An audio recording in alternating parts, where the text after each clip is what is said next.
дар видео тамошо мекунем якчанд ҳолати ғайриоддии мутанти ҳайвонора. ҳозир дар видео тамошо мекунем ин ҳайвонора ва мефаҳмем ки чӣ сабаби пайдоиши ӯ шид.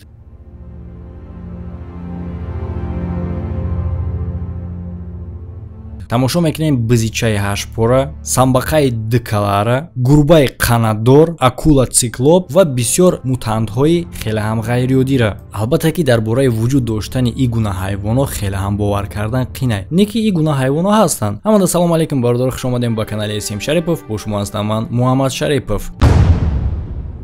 ва чун ҳар вақта пеш аз видеоро давом додан фаромӯш намекунем, агар ки мухлисои ҷанговару бозингаро боша, возможност ҳастад ки шумо дар бурди ҷанговару бозингарои дӯст доштаед. Хитон сум кор кунем, ба ссилкаи дар комментария буда бигзарен, регистратсия кунем ва фаромӯш накунем ки ба ёрдами промокод дар депозити аввалтон то 6500 рубла метавонем бонус ба даст биёрем. ҳам ссилка барои регистратсия кардан ва ҳам промокод барои бонус ба даст овардан дар комментария закрия пичидагиай.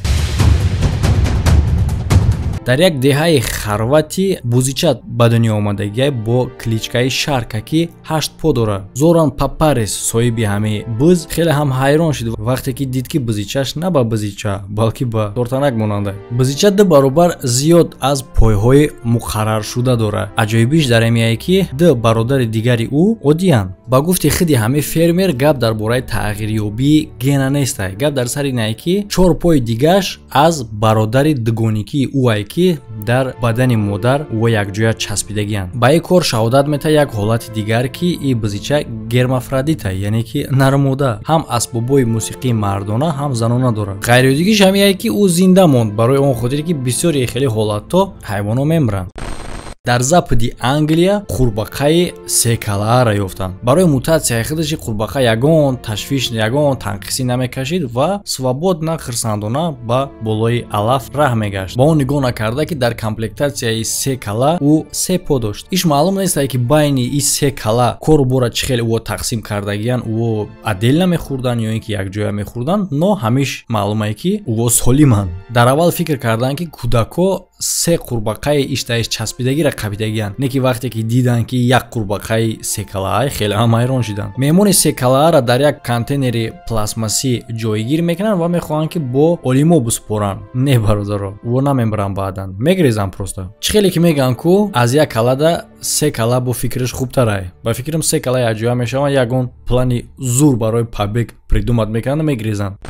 гурбаи қанотдор хабари хеле ҳам безеб барои паррандаҳое ки дар осмони Хитой мепаранд. Именно дар ҳамин кишвар дар як лаҳза гурбаҳо қанат баровардана сар карданд. Гурбаҳо бо ин гуна мутатсия танҳо дар як провинсия пайдо шудагиянд. учёнҳо фикр мекунанд ки ҳолатҳое ки дар ҳамин регион рух додагияй ҳамо сабаби ин гуна мутатсия шудагиянд. соли 2008 дар ӯ территория як заминларзаи хеле ҳам сахт ба вуқӯъ омад ки баъдан боди ҳаво сахт гарм шуд. чӣ хеле ки шумо дар нигоҳи аввал мумкин фикр карда бошед, ин бародаро просто пашм нестай. ӯ устуғон доранд, раг доранд, гӯшт доранд, мушак доранд ва ветеринаро гуфтанд ки ягон танқисӣ, ягон дард ба гурбаҳо намерасонад. бале аз сабаби хеле ҳам хурд будани қанатҳо хабари хеш метавонем барои паррандаҳо барасонем ки гурбаҳо парида наметавонанд, не ки як плюс ба ин гурбаҳо овардагиянд ки интереси гурбаҳои нарина ки қанат доранд ба гурбаҳои модина хеле ҳам зиёд шудааст. гови шашпо ва ҳоло ҳам мо дар Хитой ҳастем бародаро. Фермае ки хеле ҳам машҳур шуд бо ҳамин гови шашпоаи худаш. вақте ки дар як фермаи Шандюн гови шашпоа таваллуд мешавад, фермер дарҳол ба як хулосае меояд ки ин кора ба ҳамагон дар интернет паҳн кунад ва албатта ки баъди ин кор хеле ҳам машҳур мешавад. ҳама одамо ба ҳайрат меоянд баъде ки фермер якчанд сурат мегирад гусалара ва ба интернет паҳн мекунад. аз ҳамун рӯз ин ферма беодам нестай. одамое ки мехоҳанд омада аз наздик ин гусалачара бинанд ва албатта ки рӯзноманигоро телевизиончико ҳам меоянд барои барнома сабт кардан. чӣ хеле ки худи фермер мега ин ягон танқисӣ ба гусалача расонида наметавонад, барои он хотире ки просто дар гарданаш кашолай. мисли ҳамин бизи пешинаворӣ ветеринаро ба ҳамин хулоса омаданд ки ин дар натиҷаи дугоникӣ ба дунё омадагиай.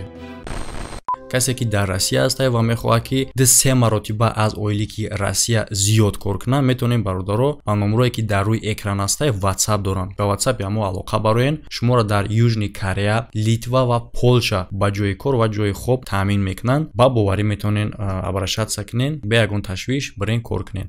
Мегзарем бо ба Хитой, мори панҷадор, яъне ки дастдор, кароч чанголдор. Тасаввур кунем бародаро ки мор бе даст, бе по, бе ягон чӣ қадар тарс ваҳм одамода меёра, бо дариҷа мор бо даст дошта боша агар чӣ гап мешава. Агар ки моро даст бурам ба фикрам ягон одамо дига ба табиат намебароянд. Тамошо кунем ба ин сурат гирифта шудаги соли 2009 дар Хитой. Сокини шаҳри Сюйнин мори якдастара дар хонаи худаш меёба. Намедонам чӣ гуна занак дар ҳолати тарс метавона ин кора кунад. Хеле ки дар ҳамин хабар аст, занак дар ҳолати тарс мора мекша ва спиртоватш мекунад дар бутилка. Хеле ки дихтар худаш мега, ура хеле ҳам тарсонд намуди мор, яъне ки намуди ғайриоддииш ки ба як дасти нохундоруш ба танаи девол баромада истабад. Баъдани мори ғайриоддӣ ба шаҳри Нанчан меравад, то ки олимо ура биомӯзанд. Яъне ки дихтаре ки ба фикрам кинои Джет Ли Джекчана бисёр тамошо кардагӣ метавонад ки ба ёрдами як туфлиш мора бикша, мора не зимияра бикша. Бародаро шумо дар комментария бинависед ки агар дар танҳои бо мор рӯпарӯ шиден чикор мекунед.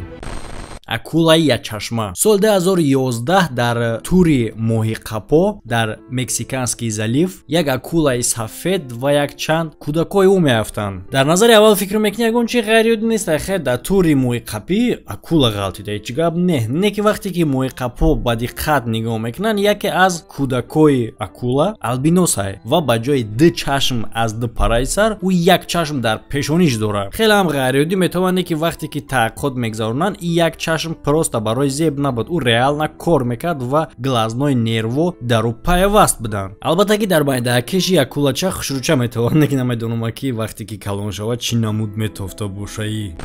Қурбоқаи прозрачни. Ин қурбоқаро меёбанд олимо дар вақти таҳқиқот кардани як ҷое ки хеле ҳам урвини ҷазираи химиёвӣ буд дар уҷа, ҳам дар об ва ҳам дар замин. Дар уҷа одамо 60 қурбоқаро меқапанд ки дутаи ӯ хеле ҳам ғайриоддӣ буданд. Яъне чӣ хел? Қурбоқаҳои оддӣ дар дастҳои пешон 4 ангуштӣ доранд, а дар қафоҳошон 5таи. А дар ин қурбоқаҳои гуфтем ғайриоддианд, дар панҷаҳои пешон 5 ангуштӣ доранд, а дар қафоҳошон боша 6тагӣ. Яги дар ёд қатӣ. Ҳатто дар якташ дар оринҷи дасташ баромадаги як ангушт. Қурбоқаи ғайриоддӣ дигар боша пигментатсияи организм надорад. Узвҳои дарунии ӯро хуб дида мешавад. Олимо мегӯянд ки дар байни ҳама намуд мавҷудот ин хел корҳои ғайриоддӣ яктанимта мешавад. Не ки проблема мешавад дар ҳамон ҳолате ки бисёр шавад, агар аз ҳамин хотир ӯ постоянно таъққуд мегзаронанд.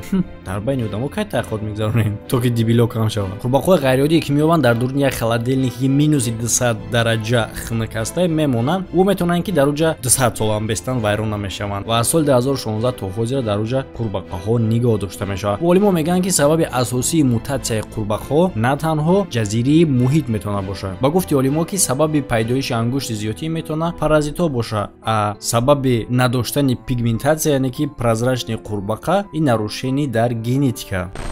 Сангпушти дикалаҳа. Полицефалия ям хел термини научни астаи вақте ки любой ҷондор таваллуд мешавад бо ду сар. Дар байни сангпуштҳо полицефалия вохӯрда мешавад бештар чем дар байни дигар ҷондору ҳашаротҳо. Аз аввал то ҳозира нигоҳ дошта шудагиай бисёр исследованиҳои ғайриоддӣ дар бораи ҳамин хел ҳолатҳо. Мисол мегирем, рӯзномаи Time соли 90 як статьяи калон дар бораи як сангпушти дикалаҳа опубликоват кардаги буд. Яъне ки ба чӣ хотир дар бораи як сангпушт як статьяи калон ба хотири оне ки ин сангпушти бечора ду кала дошт ва ҳар ду калаҳо алоҳида фикр мекарданд ва ҳеҷ наметонистанд ки дар як хулосаи аниқ биёянд. Яъне ки як кала ӯ тараф мехост биравад, дигар кала боша ин тараф мехост биравад. Ҳамин хел дар натиҷа сангпушт дар як ҷо буксоват карда меистод. Агар ин хел бигирем ду сар дар сангпушт ин ӯ қадар бисёр нест. Соли 1999 дар Тайван сангпуштиро ёфтанд ки 3 кала дошт. Бале, ҳамин хел гап ҳастад ки аз як сар ду сар хубай, бо 3 сар вообще зури бадай, не ки безебай ки агар ин 3 сар дар як тана бошад. фикра хатна барда дар комментария бинависед, дар каналҳои дигари ман подписатсия кунед, видеои гузаштарам тамошо кунед, видеои ояндарам тамошо кунед. Ҳамада хайр то видеоҳои оянда.